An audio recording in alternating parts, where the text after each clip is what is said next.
So I'm not gonna introduce you to the bundle. Of course, maybe all of you knows about the bundles that we use to prevent healthcare associated infection. But I'm just gonna reinforce and refresh your information in how to use the bundle. So my objective here is to by the end of my lecture, so you will be able to implement the guidelines for the healthcare associated infection bundles, as well as you will know the criteria listed in the CLAPSI and the BAB bundles. Okay, so I'll start first with the central line associated bloodstream infection, which is the CLAPSI.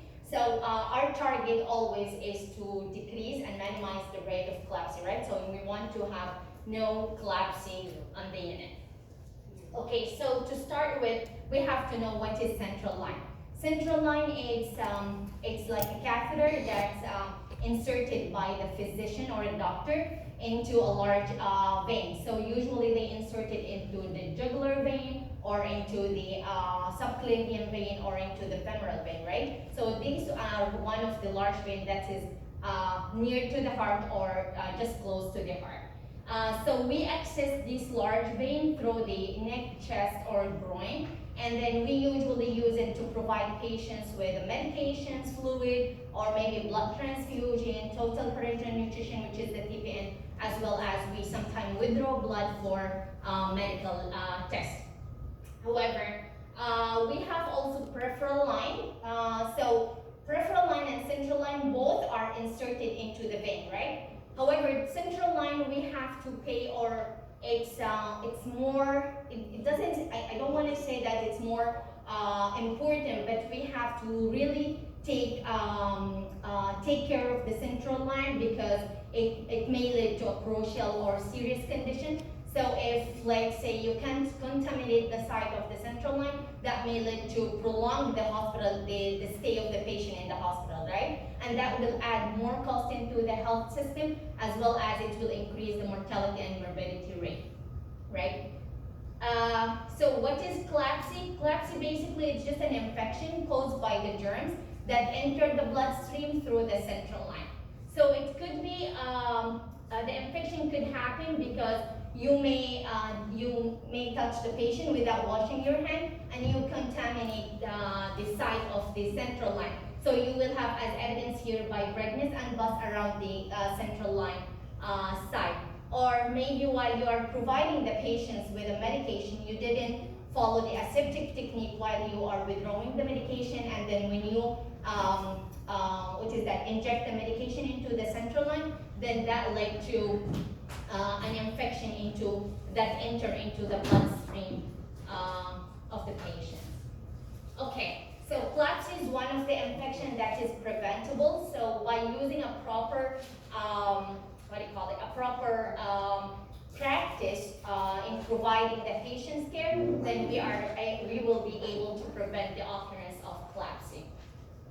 So CLAPSI bundle is like a set of tools, or it's a structure set of an evidence-based practice that if we implement it together, then we are going to improve the patient outcome. So the CLAPSI bundle the first element in the CLAPSI bundle is about proper insertion practice. So the proper insertion practice will start with providing or performing a very well hand hygiene.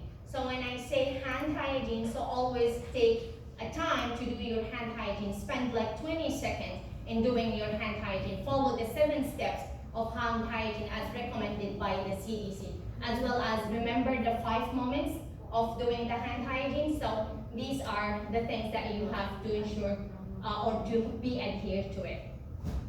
The second thing in the proper insertion of the practice is to adhere to the aseptic technique. So when you do your aseptic technique, so you have to ensure to use the maximal barrier protection. So what do I mean by that? I mean, like you have to use the mask, you have to use the cap, the gown, sterile gloves, and of course the surgical drape.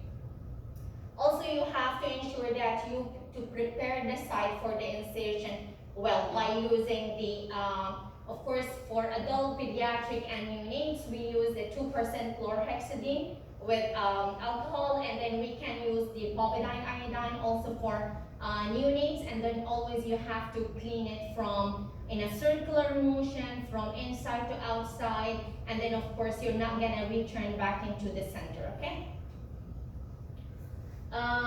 Also you need to choose the best place for, or the best site for inserting the central line. So always, and that will based on to the patient's characteristics. So if, let's say with the patients who are obese, try to avoid the femoral vein, because that will put the patient or place the patient in a risk for infection.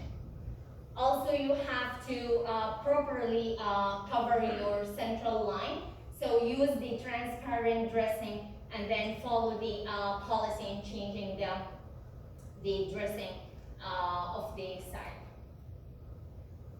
All right, maintenance practice, that is the second element in the collapsing. So in the maintenance, so I'm talking about comply. Here I need to be compliant. So that is when we already have the central line on site, what we will do after. So we have to comply with the hand hygiene requirements, meaning in every time you wanna touch the patient, so you have to do the hand hygiene. Daily review and assessment of the central line. So I mean, it means here that you have to, when you do your daily rounds, so you have to look at the patient condition. Does the central line require or not? If not required, then remove it as soon as possible. Proper dressing choice was reviewed and applied, so you have to, in King Fahd Armed Forces Hospital, we have a policy about the dressing change. So the dressing has to be changed if you are using the transparent dressing, it has to be changed every 7 days. However, if you are going to use the gauze, because maybe the site is oozing or it has bleeding, then you have to change it every 48 hours. For proper frequency of dressing change was maintained. So as I said, that the dressing has to be changed whenever it's soiled. You don't need to wait for the time like depends or as indicated by the policy. No, you have, once it's soiled or once it's wet, then you have to change and replace it with a new one. Proper replacement of administrative set. So if your patient has a central line and it's connected to the IV fluid, for example, so always follow, this is especially for nurses, like when you have a patient on a central line, you need to change the central or the administrative set. Not more frequent than 72 hours if you are using just a regular administrative set. If you are providing the patient with a blood transfusion or a TPN, so you require to change it every 24 hours. If you are providing the patient's chemotherapy through the central line, then it has to be changed after each use, okay? For what else? Okay, for the hub or the port cover, so it has to be changed every 72 hours, not more often. And as well as you need to, with every time that you use remove the hub and then you want to, let's say, inject the medication and then you want to return it back, don't forget to scrap it, like with the alcohol swab or with the chlorhexidine for 15 to 20 seconds, okay?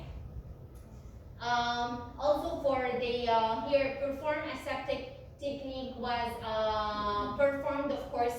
This is the thing that when you do anything with, when you do any procedures that you are in touch with the central line, always follow the aseptic technique. And the last but not least is about the using of the central line insertion and maintenance part. Okay, so that is the form for the collapsing bundle, and then you will you will use it while you're doing the scenario and the simulation. So it's the same thing with what I talked about. So it has like 7 criteria in the bundle, and it has to be completed in a daily basis, and it should be completed for each patient who has a central line. The second bundle that I'm gonna talk about is about the ventilator associated pneumonia. So same thing, these first, before we go for the VAB, we need to understand what is ventilator machine. So basically, it's a machine that used to help the patient breathe by giving oxygen through tube placed in a patient mouth, nose, or through a hole in the front of the neck. So what is VAB? VAB it's an infection that develops in a person who is in a ventilator and occurring more than 40 hours after patient have been intubated or received mechanical ventilation. Alright, so it could be a contamination like in the endotracheal cuff, or it could be the patient's inhale the contamination through the tubes or around the cuff. Again, this is the same thing with the collapse. It's one of the preventable infectious disease. So that is here the bundle. So looking at here the pictures, it gives you just a clear understanding of what the VAB bundle includes. So first is the hand hygiene. Second, we need to elevate the head of the bed. And then we have the suction. And the last one is the oral care. So as you see here in the bundle checklist, so you have to perform a hand hygiene in every time you are in contact with a ventilator or with the patient. Then you have to elevate the head of the bed because we don't want the baby to aspirate the gastrointestinal and the nasopharyngeal or the oropharyngeal secretion. And then when you do the suction, so you have, before you do the suction, you have to perform hand hygiene, you have to put on gloves, and then you are going to, when you do the suction for the endotracheal tube, you have to, it's not indicated unless if you see a visual, if there is any visual secretion, or there is any drop in the oxygen saturation, or maybe the ventilator graph showed that there is a secretion. Also for nurses, when you do the suction, remember when you flush the catheter, you have to use a sterile normal saline. For the oral care, so you have to maintain the oral care for the babies, because especially like when you repositioning the baby or when you are intubating or extubating the patients, because we don't want the secretion to cause any infection. Any question? That's basically the two bundles. Many thanks. Okay, thank you so much.